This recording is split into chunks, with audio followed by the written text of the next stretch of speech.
Hello दोस्तों, कैसे हैं आप लोग। आशा करती हूँ आप सब बहुत बढ़िया होंगे। आज के इस सबसे मज़ेदार कहानियाँ के बारे में बताएंगे जिन्हें सुनने के बाद आपको बहुत ही मज़ा आने वाला है।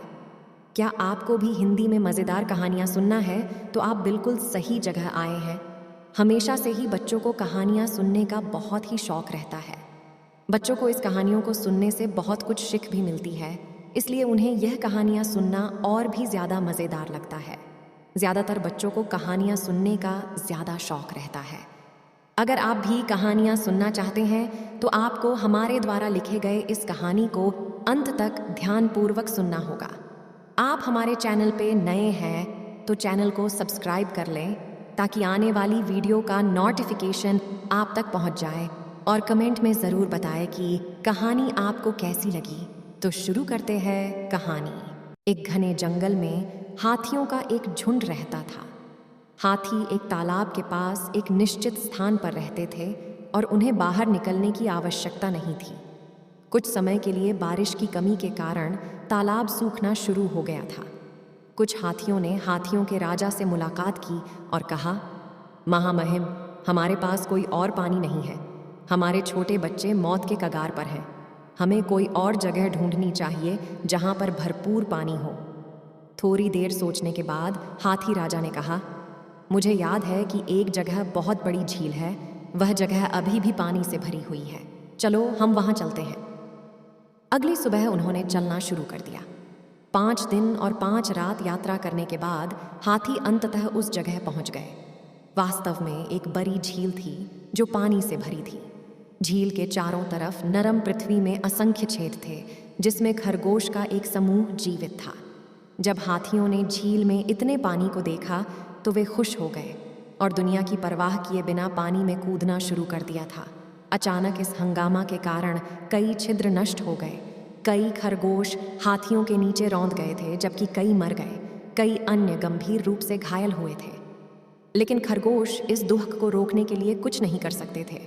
सिर्फ जो भाग गए वे खुद को बचा सके। जब शाम को हाथी चले गए तो जो खरगोश भाग गए थे वह वापस लौट आए। वे दुख में इकट्ठे हुए और एक दूसरे से मिलकर बात करने लगे। हे प्रिय, हर जगह पानी की कमी होने के कारण हाथी यहाँ हर दिन आएंगे। हमें कुछ सोचना चाहिए, नहीं तो कल हम में से और अधिक कुचल जाएंगे। हम शक्तिशाली हाथियों के खिलाफ क्या कर सकते हैं? जीवित रहने के लिए हमें इस जगह को छोड़ देना चाहिए। उनमें से एक खरगोश असहमत था। उसने कहा, दोस्तों, यह हमारा पुश्तैनी घर है। यदि हम हाथियों को डरा सकते हैं तो वे वापस नहीं आएंगे। मैं उन्हें डराने का एक तरीका सोच सकता हूँ। हम देखने में छोटे खरगोश हो ज़रूर हैं, लेकिन हम सभी सक्षम हैं। मेरी एक योजना है। जैसा कि योजना बनाई गई, एक खरगोश एक पहाड़ी पर बैठ गया जो हाथियों के रास्ते पर थी। थोड़ी देर बाद हाथियों का राजा अपने समूचे झुंड के साथ आया। खरगोश चिल्लाते हुए बोला, तुम दुष्ट हाथी, मैं तुम्हें झील में प्रवेश करने से रोकता हूँ। यह झील चांद देवता का है। हाथी का राजा अचंभित था, लेकिन उसको किसी भी भगवान पर क्रोध करने की हिम्मत नहीं थी। उसने पूछा कि उसके लिए क्या संदेश था। खरगोश ने कहा, मैं चंद्रमा देवता का दूत हूँ।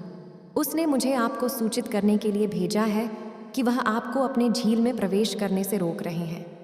कल आपकी यात्रा के कारण कई खरगोशों को कुचल दिया गए। भगवान आपके साथ बहुत गुस्सा है। यदि आप जीवित रहना चाहते हैं तो आपको झील में फिर से प्रवेश नहीं करना चाहिए।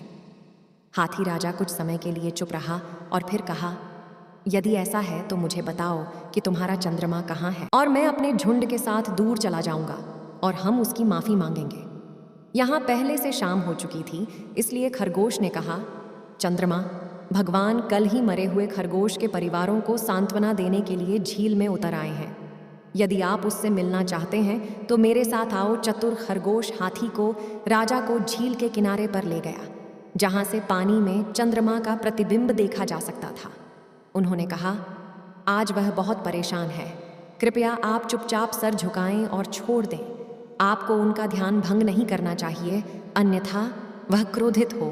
हाथी का राजा पानी में चांद को देखकर आश्चर्यचकित था। उसने खरगोश पर विश्वास किया और हाथियों ने उस जगह को छोड़ दिया। उसके बाद हाथियों द्वारा परेशान किए बिना खरगोश खुशी से वहां रहने लगे। कहानी की सिख कमजोर को जीवित रहने के लिए सभी रणनीति का उपयोग करना चाहिए। चाहे छोटा जानवर क्यों ना हो, वह अपने चतुराई से बड़े जानवर को भी हरा सकते हैं। अगर आपको इस कहानी से कुछ सीखने को मिला हो और अच्छा लगा हो, शेयर और कमेंट करना ना भूलें। दोस्तों, आप सभी को हमारी कहानी कैसी लगी कमेंट में ज़रूर बताइए और चैनल को सब्सक्राइब कर लें ताकि आने वाली वीडियो का नोटिफिकेशन आप तक पहुंच जाए। धन्यवाद दोस्तों।